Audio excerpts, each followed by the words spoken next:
sabar ya Bu ya. Dimaklum, saya ini konon katanya yang lahir duluan. Ini tetangga saya dari dalam perut. Dia lahir setelah 9 menit saya duluan. Kalau saya duluan berarti saya abangnya. Emang dimana-mana abang ngalah mulu.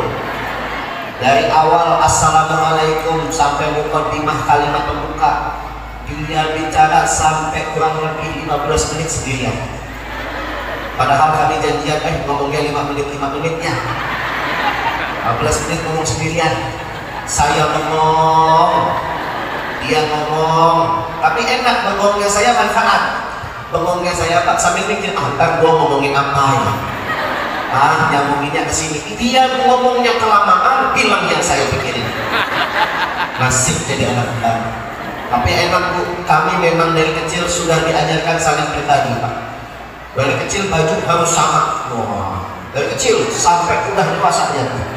Baju gamis sama, jam tangan sama, tasbih sama, peci sama, kaos dalam sama, bawahan juga. Yang beda cuma baunya.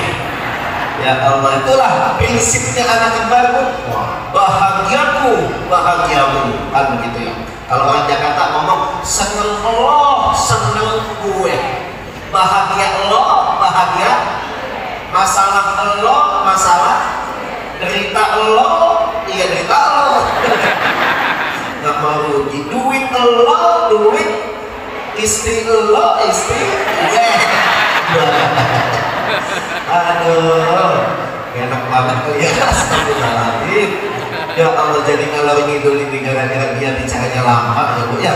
Alhamdulillah, pada siang hari ini menjelang sore kita dikumpulkan oleh Allah Subhanahu wa Ta'ala dengan takbir yang terindah. Alhamdulillah. Mungkin dulu nggak kebayang apa dia penceramah dai dari Jakarta bisa sampai ke tempat ini. Betul apa betul Bu? Apa iya penceramah yang ada di televisi bisa sampai ke tempat ini? Rasa-rasanya mustahil.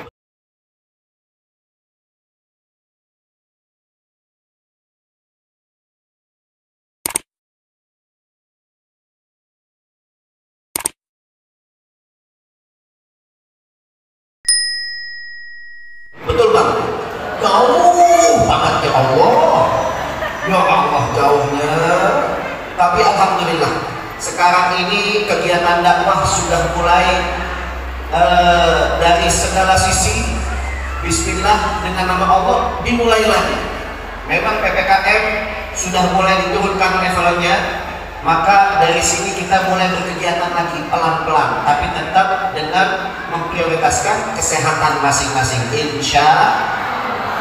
Jadi kami diajak, ini para ustadz dari Jakarta, bukan kami saja, bukan ustadz kembar saja, ada Ustadz Zaki Mirza dari Jakarta, ada anaknya Kiai Haji Zainuddin MZ, ada Ustadz Syauki namanya, Syauki MZ dari Jakarta juga. Semua nih ustadz-ustadz Jakarta diajak oleh pemuda-pemuda yang ada di Riau yang terkumpul di dalam yayasan Kita Peduli Berbagi. Ini pemuda-pemuda semua. Alhamdulillah.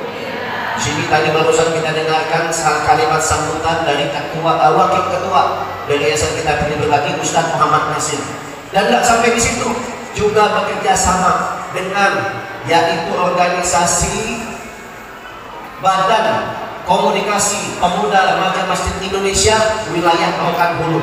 Ini orangnya ada di depan, Ustadz Syamul Haq Al-Faruq. Nah, beliau ini juga menjadi wasilah kami bisa sampai ke tempat ini. Semuanya anak muda. Dan tak sampai di situ, ada juga milenial Rokan-Hulu. Masya Allah, Ustadz Al-Farsyah.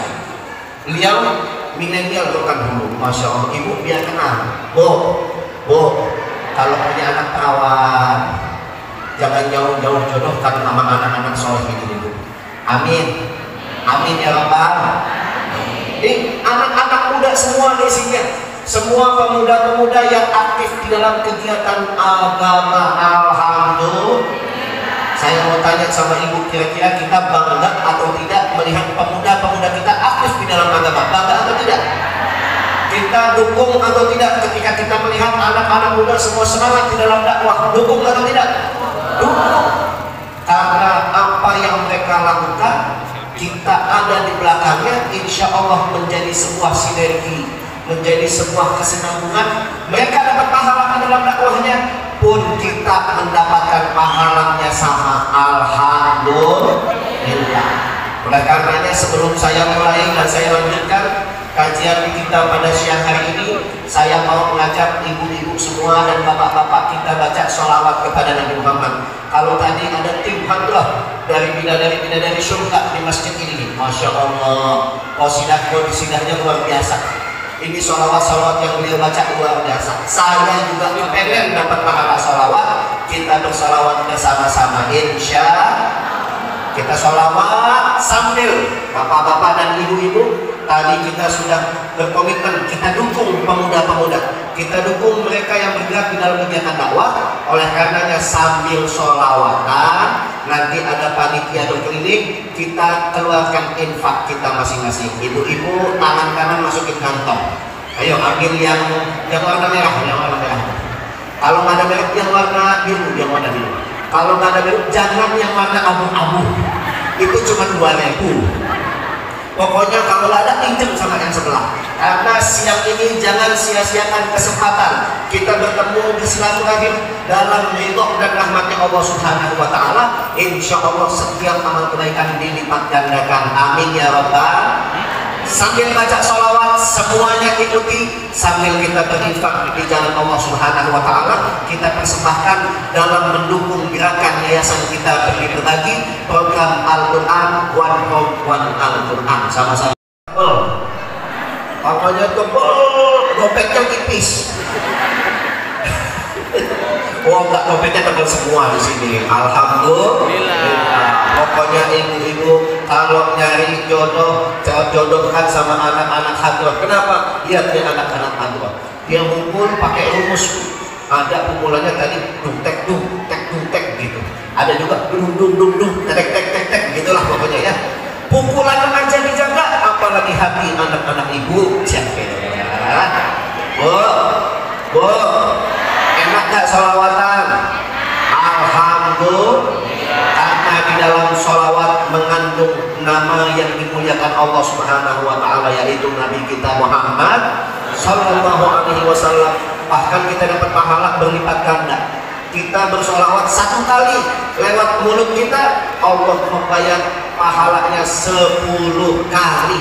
Ada hadisnya, Nabi mengatakan siapa orang bersholawat atasku 1 kali, Allah akan membayarnya dengan 10 kali lipat rahmat. Alhamdulillah. Redaksi hadisnya begini: man shalla alayya wahidatan sallallahu alaihi biha asyara wa salam. Sok tahu kalau lagi ngomongin hadis, ibu-ibunya Pak sok tahu wasalam gitu. Bu, tadi saudara saya bilang belajar bahasa. Kami tuh kalau lagi sebelum pandemi itu kita ini petugas umroh Pak, kita yang membimbing umroh bolak-balik Mekah Madinah. Di sana kami lihat ada satu fakta, kita kalah. Ternyata di sana anak-anak kecil umur 3 tahun, 4 tahun mereka sudah jago bahasa Arabnya. Kalah kita.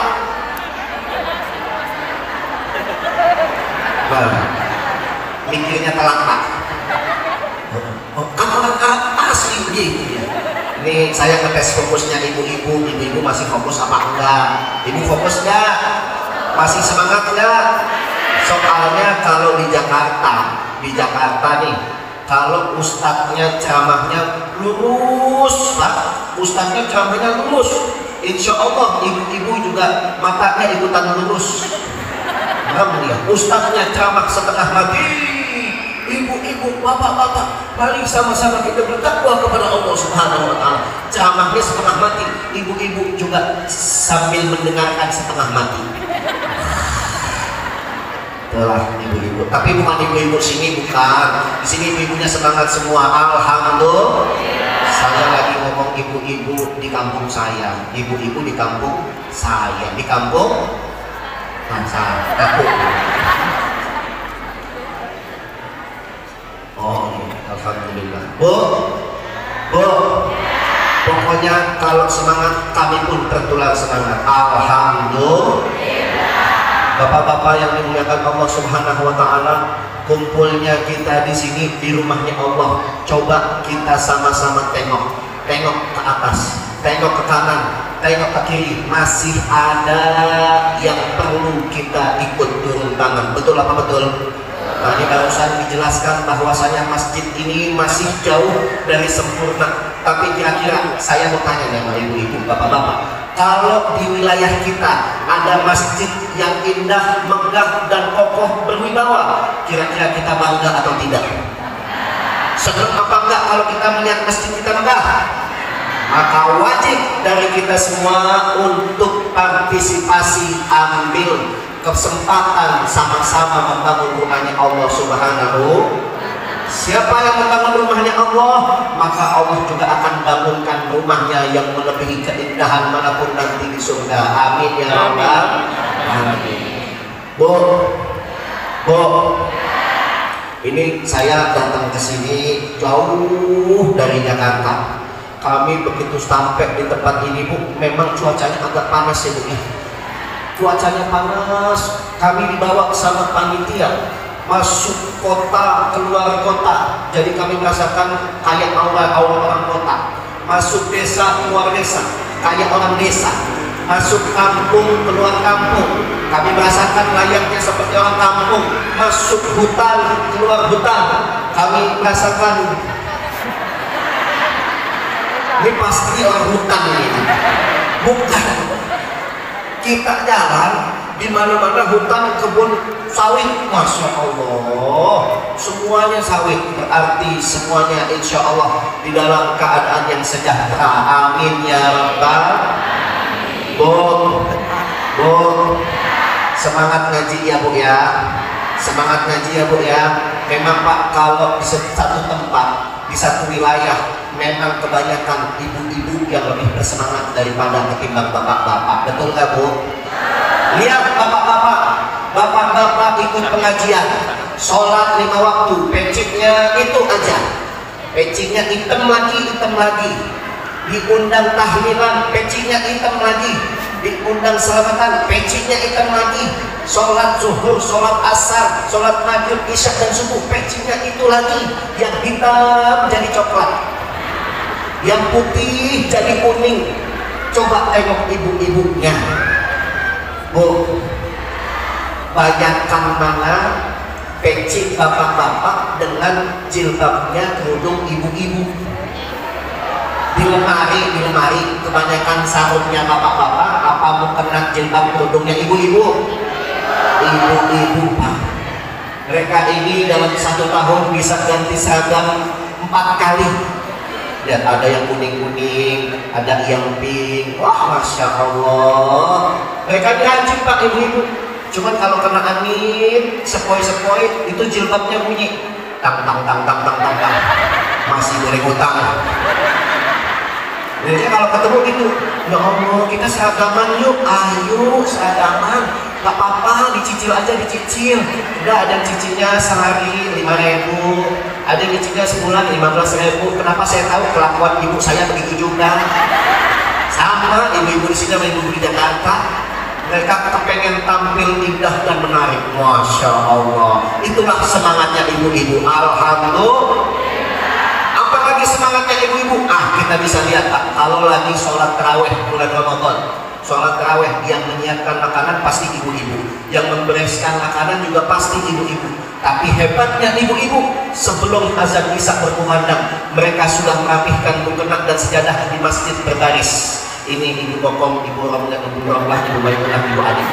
Tapi saya seumur hidup belum pernah lihat bapak-bapak sebelum azan isya berkumandang dia taruh tuh peci sama sarung gitu ya. Ini Pak Haji Hasan, Pak Haji Ali, Pak Haji Muhammad. Nggak ada. Kalah semangat kita Pak. Hebatnya ibu-ibu. Alhamdulillah. Tapi itu hari pertama. Begitu menjelang hari ke-5, ke-6, ke-7 dan seterusnya, bolehlah kena sejadah sudah sampai dulu di masjid. Tapi begitu azan, yang datang bukan dia, yang datang anaknya dulu. Dek, coba lihat di masjid, tengok ini malam ke-15, siapa imamnya? Kalau imamnya anak muda, wah, favoritnya ibu-ibu. Kenapa? Baca Al-Fatihahnya 1 kali, tarikan nafas. Bismillahirrahmanirrahim. Alhamdulillahirabbil alamin. Arrahmanirrahim. Maliki yaumiddin. Iyyaka na'budu wa iyyaka nasta'in. Ihdinas siratal mustaqim. Siratal ladzina an'amta 'alaihim ghairil maghdubi 'alaihim waladdallin. Amin. Ibu-ibu, yes. Ini imam favorit saya. Tapi begitu dapat kabar malam ke-16 imamnya datuk-datuk, imamnya bapak-bapak, bacanya lama. Bismillahirrahmanirrahim. Mereka tidak akan sholat dulu, Pak. Nunggu imam ucap walaqolin. Lalu ibu-ibu bangun. Ayo bangun, ayo. Sholat. Ibu-ibu. Bahkan kalau mereka tahu imamnya sampai di rumah nih, anaknya datang, Bu, imamnya Pak Haji yang udah tua itu bacanya lama tuh. Bacanya saya di masjid, ambil keras saja, sholat aja di rumah. Tuh, Masya Allah. Bu, semangat ya Bu ya, biar semangat. Makanya kita harus tarik anak-anak muda, insya. Kalau misalkan di Jakarta, Pak, di Jakarta itu saya tinggal di wilayah yang sama juga keadaannya. Banyak orang tua yang lebih bersemangat daripada anak muda. Di masjid, di samping rumah saya tuh ada masjid. Kalau jelang subuh pasti isinya orang tua semua. Anak-anak mudanya bilang masih terlelap dalam tidurnya. Datang itu kakek-kakek jam 4 subuh sudah masuk dalam masjid. Bahkan dia membangunkan kita semua. Mungkin kalau di sini ada kebiasaan baca sholawat atau baca murat Al-Quran begitu ya. Kalau di Jakarta, di kampung saya, itu kakek-kakek ngebangunin kita. Diambil pengeras suara, dinyalakan, lalu dia bangunkan kita semua. Bangun! Mungkin kalau ada yang pernah tinggal di Jakarta tahu. Bangun! Namanya kakek-kakek. Bangun! Waktu sebentar lagi masuk waktu subuh, bangun. Dia baca as-sholatu khairun minan naum. Sholat itu lebih baik daripada tidur. Tapi kalau kakek-kakek yang baca, sholatnya dia baca pendek, naumnya dia baca panjang. As-sholatu khairun minan naum.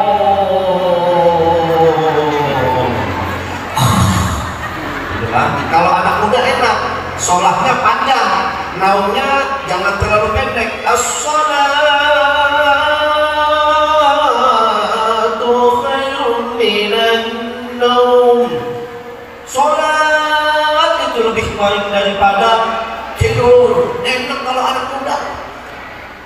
Ibu-ibu pernah lihat gak? Ada video yang viral, kakek-kakek di Jakarta azan. Kalau anak muda yang azan enak. Hayya 'alal falah.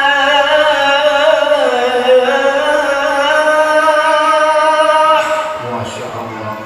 Semua yang mendengar hayya 'alal falah di rumah masing-masing, kita jawab la haula wala quwwata illa billah. Tapi kalau ada nih, dengerin saya ngomong nggak katanya, ada fakta, ada videonya. Biarkan data itu berbicara. Ayo coba sekali.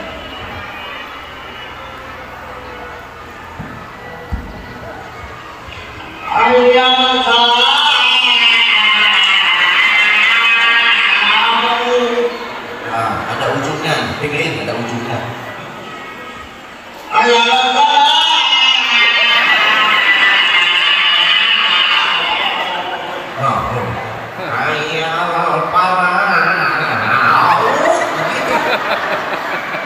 Kalau anak muda yang tadi azan, kita jawab la haula wala quwwata illa billah.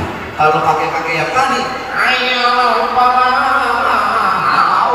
ibu-ibu semua di rumah menjawab, au. Masya Allah. Makanya bangunin anak-anak muda kita, insya. Bangunin anak-anak muda kita. Ini ada satu permisalan begini.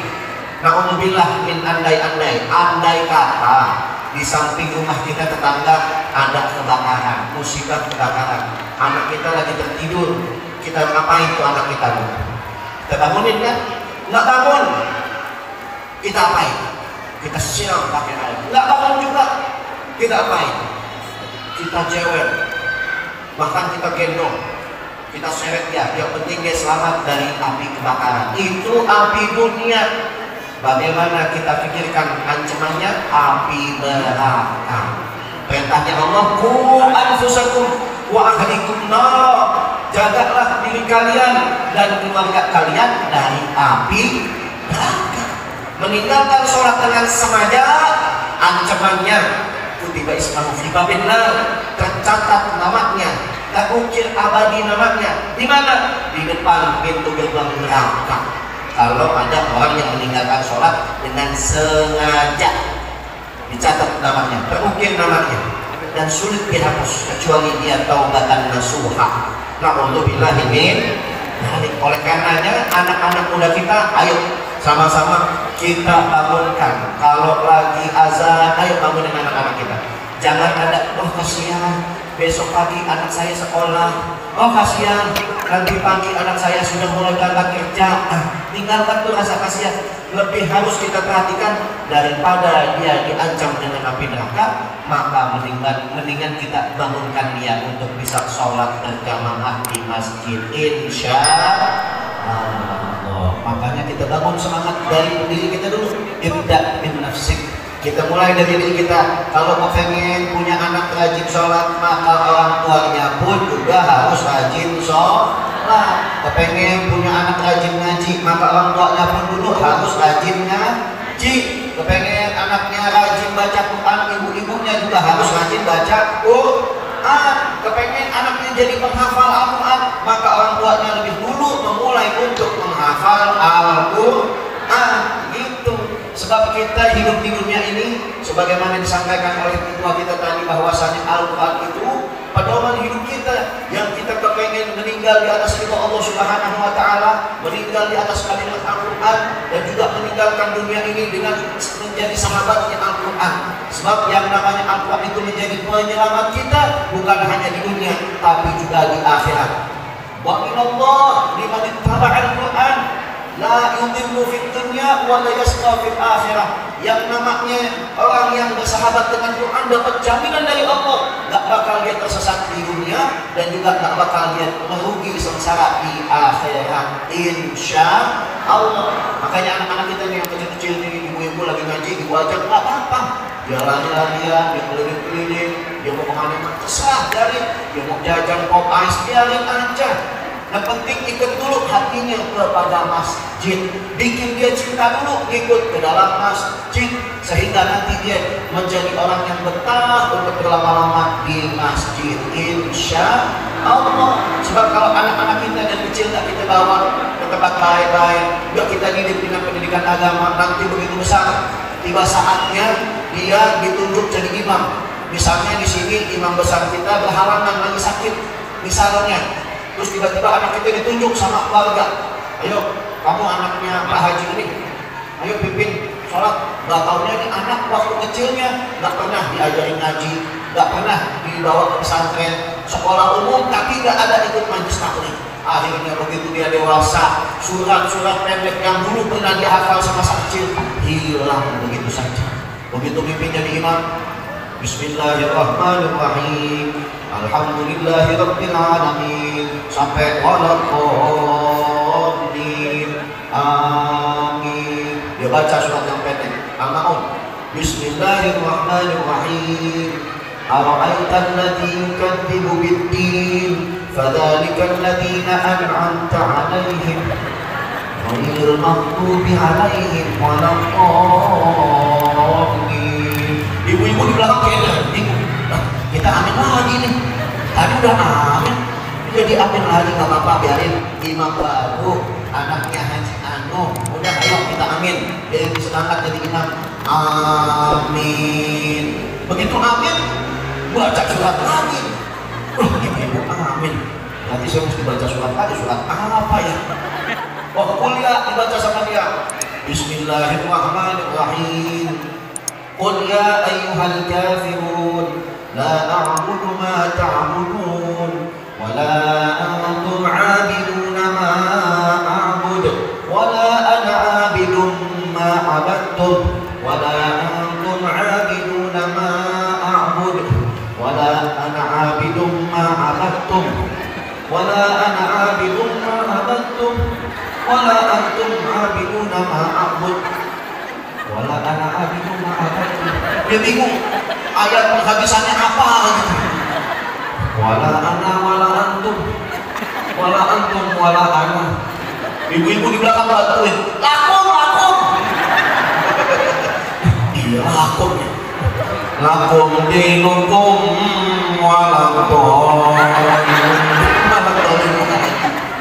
Ibu-ibu makin kesel.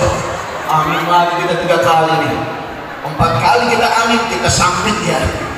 Akhirnya, ya udah Bapak, amin. Amin. Habis amin, baca surat lagi. Ya, ibu-ibu pakai amin lagi. Mau baca surat apa lagi? Dia baca surat yang paling pendek, 3 ayat Al-Kautsar. Bismillahirrahmanirrahim. Inna a'tainaka al-kautsar fasalli li rabbika wanhar. Inna a'tainaka al-kautsar fasalli li rabbika wanhar. Inna a'tainaka al-kautsar fasalli li rabbika wanhar. Lupa dia inna apa yang habis itu. Inna ibu teriak inna lillahi wa inna ilaihi raji'un. Udah lo ngaji lagi dah baru diterima. Itu bisa kejadian? Nggak bisa, sebab yang namanya Al-Quran itu akan mau melekat di orang yang tidak pernah menjadi sahabat Al-Quran. Saya mau tanya sama ibu-ibu, kepengen nggak punya anak yang kayak tadi bikin malu? Enggak, makanya wajib perhatikan pendidikan agamanya, insya Allah. Dan tidak sampai di situ, kita juga harus wajib peduli dengan Al-Quran, jadi sahabatnya Quran, ikut menyebarkan Al-Quran, menjadi yaitu penolong agama Allah Subhanahu wa Ta'ala. Sebab janji Allah, in tansurullah yansurkum wa yuthabbit aqdamakum. Kalau kita menolong agama Allah, kata Allah Subhanahu wa Ta'ala, kalau kalian menolong agama Allah, maka Allah akan tolong kita. Kalau kita tolong Al-Quran, maka Al-Quran akan menjadi penolong kita nanti di alam kubur. Ketika kita di dunia, kayaknya rasa-rasanya kita tak hafal Quran, rasanya kita khatam Quran pun setahun sekali juga udah seneng banget. Tapi kok begitu di kuburan, begitu kita pindah alam, di alam barzakh kita mendapatkan cahaya yang terang sekali. Oh, ternyata cahaya itu kita dapatkan dari sedekah Al-Quran yang pernah kita berikan untuk pondok pesantren Tahfizul Quran, untuk madrasah-madrasah, untuk masjid-masjid, untuk rumah-rumah yang tidak ada Al-Qurannya. Maka mestinya kita tahu dan kita pahami bahwasanya agama Islam datang ke tempat ini sampai ke wilayah kita bukan dibawa oleh angin, bukan dibawa oleh ombak, bukan ada begitu saja, tapi dibawa oleh jerih payah, oleh pengorbanan, oleh perjuangan, oleh mereka yaitu alim ulama, para ahli Quran, para hafal Al-Quran, dan mereka santri-santri yang membawa kemudian agama Islam sampai ke tempat kita, sehingga kita mampu memeluk agama Islam, menikmati yang namanya nikmat iman dan juga nikmat Islam. Alhamdulillah. Maka wajib kita untuk sama-sama menyebarkan agama Allah Subhanahu wa Ta'ala. Wajib kita sebarkan firman Allah Subhanahu wa Ta'ala. Kita sebarkan Al-Quranul Karim ke seluruh penjuru negeri. Nabi Muhammad SAW dahulu berjuang bersama anak-anak muda. Dahulu ketika periode zaman dakwah sembunyi-sembunyi, Nabi bersama Sayyidina Ali bin Abi Thalib, umurnya 8 tahun. 8 tahun, Zubair bin Awam 8 tahun, Talhah bin Ubaidillah 12 tahun, Aqtab bin Abi Aqtab 12 tahun, Abdullah bin Mas'ud 15 tahun, Ja'far bin Abi Thalib umurnya 18 tahun, Sayyidina Utsman bin Affan umurnya 20 tahun, Amr bin Fuhairah umurnya 23 tahun, Mus'ab bin Umair umurnya 24 tahun, Sayyidina Umar bin Khattab umurnya 26 tahun, Abu Ubaidah bin Jarrah umurnya 27 tahun, Bilal bin Rabah umurnya 30 tahun, Ammar bin Yasir umurnya 35 tahun, Abdurrahman bin Auf umurnya 32 tahun, Sayyidina Abu Bakar As-Siddiq umurnya 37 tahun. Nabi Muhammad saat itu umurnya di angka 40 sampai 43 tahun. Periode zaman dakwah sembunyi-sembunyi 3 tahun dijalani oleh Nabi bersama anak-anak muda. Dengan energi anak muda, sinergi anak muda, mendidik energi positif anak muda. Nabi Muhammad mampu menyebarkan Al-Quran ke seluruh penjuru negeri Arab, bahkan tidak sampai di situ, ke seluruh penjuru dunia. Alhamdulillah. Maka kalau kita ikut terlibat di situ, maka kita juga menjadi terpanjang tangan baginda Nabi Muhammad SAW di dalam dakwah mengemban risalah mulia, menyebarkan firman Allah Subhanahu wa Ta'ala. Insyaallah. Kepengen nggak kita menjadi pejuang Al-Quran? Coba jawab yang kompak, jawab sama-sama. Kepengen nggak kita menjadi sahabatnya Al-Quran? Kepengen nggak kita menjadi pejuang Al-Quran? Kepengen nggak nanti Al-Quran yang menolong kita di alam kubur? Oh, Masya Allah, nanti datang itu malaikat Munkar dan Nakir, malaikat yang menanyakan kita setiap soal-soal kehidupan di dunia. Nanti di alam kubur itu malaikat datang. Kalau orang baik-baik, malaikat datang dengan wajah paras yang tampan, bagaikan artis Korea. Siapa artis Korea? Lee Min Ho. Ibu mah tahunya artis India, Saruman ya, Sarukan ya. Itu malaikat kalau dia datang ke orang baik-baik, wajahnya tampan, parasnya indah. Tapi kalau datang ke orang yang tidak baik, yang buruk amalannya, yang sedikit amalan ibadahnya, yang pelit orangnya, dia akan datang dengan wajah yang menyeramkan. Dia tanya kita, "Man rabbuka?" Sudah belajar kita dari kecil. "Man rabbuka?" "Allahu Rabbi." Siapa Tuhanmu? "Allah Tuhanku." Kita sudah hafal, tapi nanti kelak di alam kubur yang menjawab adalah iman kita. Walaupun kita sudah hafal, lidah terasa penuh untuk menjawabnya kalau bukan dengan pertolongan amal ibadah. Man rabbuka? Allahu Rabbi. Kalau orangnya beriman. Kalau kita tidak beriman, man rabbuka, nggak bisa ngomong kita. Tapi kalau kita punya amal ibadah yang menemani kita seperti amal ibadah pahala sedekah Al-Quran, maka pahala itu yang menemani kita, bahkan pahala itu yang mendampingi kita menjawab setiap pertanyaan-pertanyaan di alam kubur. Alhamdulillah.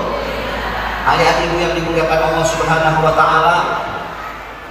Oleh karenanya, sebelum kami lanjutkan, kami ingin memperkenalkan, yaitu tibanya kami di tempat ini tadi sudah disampaikan dengan sebab kegiatan-kegiatan dakwah yang dilakukan oleh Yayasan Kitab Peduli Berbagi. Mereka datang ke pelosok demi pelosok, satu tempat ke tempat yang lain, mengantarkan kita untuk bersafari dakwah, menyampaikan setiap nasihat-nasihat agama, dan juga membawa program mulia, yaitu donasi Al-Quran. Yayasan Kitab Peduli Berbagi ini, kalau bukan pertolongan umat muslimin di mana tempat, maka program mereka tidak akan berjalan. Program mulia ini adalah menyampaikan One Home, One Al-Quran, di mana kita punya cita-cita mewujudkan agar setiap rumah di Indonesia, satu rumah minimal mempunyai satu Al-Quran.